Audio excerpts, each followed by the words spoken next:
సర్వశక్తి కలిగిన దేవా, లోకమంతా కలతలో, లోకమంతా భయంకర పరిస్థితిలో, లోకమంతా చిగురుటాకుల వణికిపోతున్న సమయంలో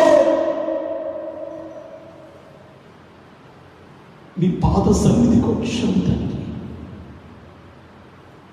ముఖ్యముగా లోకములో జరిగిన యజ్ఞము, శిలువ యజ్ఞము అందరూ గుర్తెరిగి ఈ లోకమే కాదు నిత్య రాజ్యం ఉన్నది అని, పరలోక రాజ్యం ఉన్నదని, కోట్ల కోట్ల సంవత్సరాల జీవితము ఉన్నదని, ఇదొక చిన్నిదని,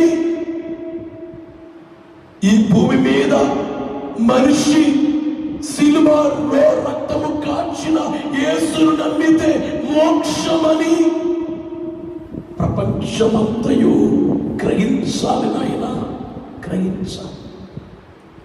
ఇష్టంగా అందరూ మీ సన్నిధికి రావాలి. బలవంతంగా ఎవరూ మిమ్మల్ని నమ్మకూడదు. బలవంతంగా అనుకుంటే ఒక రాత్రిలో ప్రపంచాన్ని మీరు మారుస్తారు. మీరు న్యాయవంతులు, ప్రేమామయులు, న్యాయవంతులు. అందుకనే ఓ మానవుడా, నీవు తెలుసుకొని లేక సువార్త నమ్మి నీవురా. అసలు సువార్త అనేది చెప్పకుండానే నీవు తెలుసుకోవాలి. అందుకనే పౌలు గారు అన్నారు, సువార్తని వెర్రితనము. అంటే సువార్త చెబితే నువ్వు మారటం అది కాదు, చెప్పకుండానే మారాలి. సువార్త చెప్పినని నువ్వు మారడం లేదంటే ఇంకెంత భయంకరము. సువార్త చెప్పకుండానే ప్రపంచంలో ఉన్న మారాలి కదయ్యా నాయనా. తండ్రి,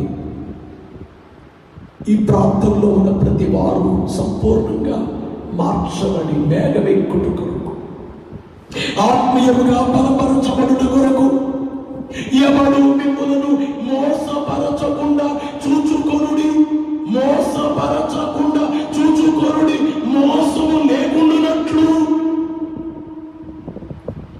మీ కార్యాలు జరిగింపచేయమని మిమ్మలను ప్రార్థన చేస్తూ